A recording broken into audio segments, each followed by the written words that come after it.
What is the most disgusting thing you did willingly? Story 1. I was on a Boy Scout camp out, and this kid kept hitting me with his bamboo stick.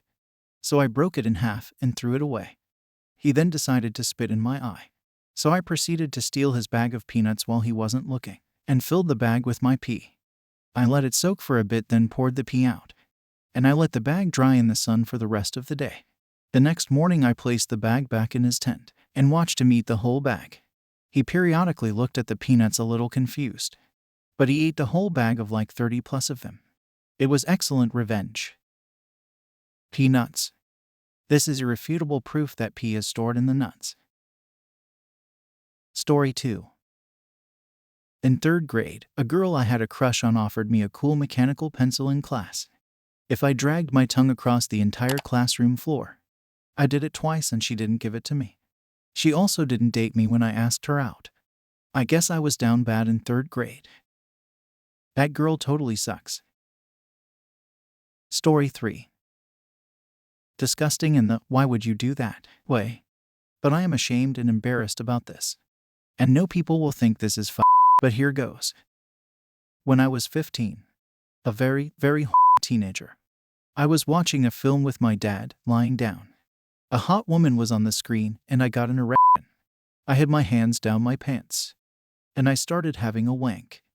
I thought I was being subtle. I didn't think he would notice. But I was right next to him. He just said, "What are you doing down there?" in a tone that translated as, "Why are you doing that? Stop." I obviously stopped. I said nothing. I tried to come up with an excuse like I was scratching my balls or anything. But like it was so obvious that Jay had nothing and said nothing. This was 9 years ago, and neither of us has acknowledged it. I hope he has forgotten. Knowing my dad, it is possible. But I hate that this happened. This is the most embarrassing moment of my life, and I am telling it here because I will take it to the grave. I will never tell anyone about this. Story 4. I was 18. I was at the PCP's having some tests ran. I was complaining of some stomach issues, and they wanted a stool sample. I was handed a small cup, and they said just push a little out. They didn't need much. They handed me a paper plate, and on top was a cup. The top of the cup, a stool softener and gloves. I sat and waited until finally I felt something. What came out of me can only be described as a tree trunk coming out of my ass. It unfortunately pushed the cup out of my hand due to its weight and went into toilet. The weight of the cup with the turd splashed water all the up to my neck. I flipped out. What the do I do? Out of all the logical ways to handle this situation, I grabbed the turd and put it on the paper plate. I grabbed the cup and threw it away. Because, it was dirty and fell in toilet. I stared at the medium rare tomahawk turd that I produced. Do I split it? That question just never made its way into my brain. I walked out the bathroom holding a paper plate with a turd on it, and placed it on the checkout counter. I cannot describe the poor girl's face of horror. I explained the situation holding back tears from the anxiety attack I was having, but it looked like I was laughing. The doctor came out, grabbed the plate, and must have sliced and diced it into the office. No words were exchanged. I left. I got a call later in the week with good news that I was healthy, but pleased to find another PCP. My stomach actually hurts from laughter right now. Thanks for sharing this. When I had to hand in a sample of stool for my first job qualifications, I got so anxious each time and postponed it 3 times before finally being able to. How I did it was, I got drunk in the morning and did it in the middle of my dorm room, on a sketchbook, was studying arts. So I joked with myself that it was my final work for the academy. Only later did I realize my roommate could have walked right in. Still one of the stupidest things I ever did. But hey, healthy too. Hello everyone. Before continuing the video, I am thrilled to announce that our YouTube channel now offers a membership program. By joining our channel as a member, you will gain access to exclusive perks and benefits that are not available to regular viewers. To become a member, simply click the join button on my channel homepage or under any of my videos. Memberships start at just $3.99 per month and can be canceled at any time. Thank you for being a part of our community, and we hope to see you as a member soon. Story 5. This is very dangerous, and I would not recommend. But when I was in college, I was taking the trash out from my apartment before I left for class. And in my particular apartment at the time, this meant putting it in my car and driving it over to the trash compactor. I did so. And when I threw it into the machine, the bag got caught on my car keys and pulled the whole set into the machine with it. Fortunately, this was the kind of machine that didn't really compact anything while the door was still open. So for a hot second, I just stood there, dumbfounded, trying to figure out what to do. Luckily, one of my neighbors rolled up a few seconds later with her own trash bag.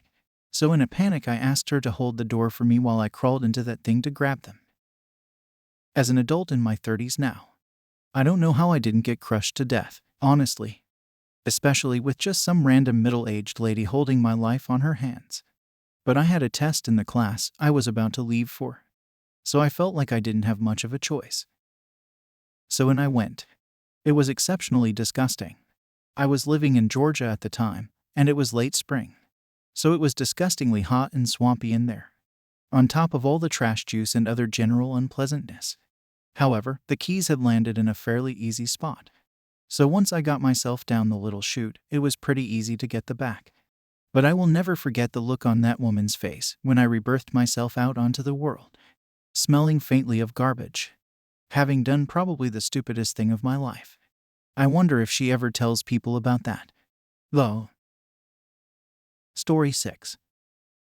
When I was 6 or 7, I was staying the night at a friend's house and had explosive diarrhea in the middle of the night, only after finishing and trying to flush. I remembered his parents telling me not to use that toilet as it was out of order. I then spent the next 30 to 40 minutes slowly scooping the liquid shit out of the toilet that wouldn't flush, with my bare hands, into the trash can. Then I washed my hands thoroughly and went back to bed. His parents found the diarrhea-filled trash can the next morning, no doubt by the smell, and had a stern but heartfelt talk with me. That was almost 30 years ago, and I'm still disgusted by it.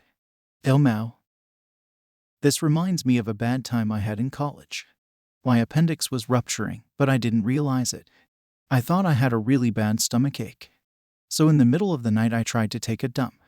Well, one of the guys I lived with, a 300-pound gentleman, was having some issues of his own.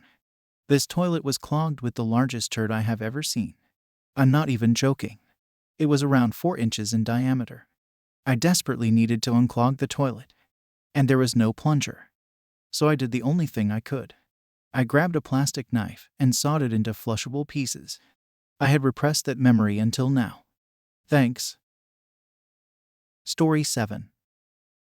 Clinic visit, because I had a C-section wound that was infected. I didn't realize how infected until the doctor told me that he was going to need to cut me open right there in the clinic. But we are in the actual hospital. Can't we go to an or to the emergency department? I frantically asked. A 20-year-old mother, the father already absent a few weeks in.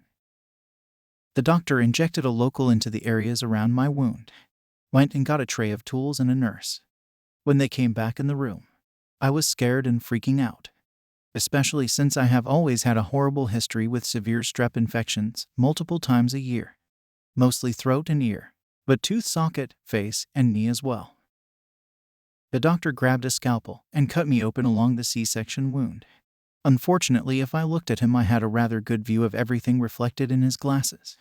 I could see the infection was to a cottage cheese consistency in places. He could pick it up with his fingers and scoop it out. That is how he got much of it out, with his fingers. I was hospitalized for the infection. They couldn't close the wound again. It had to close on its own, which took months. It was decades ago. But I can feel it again as I type this.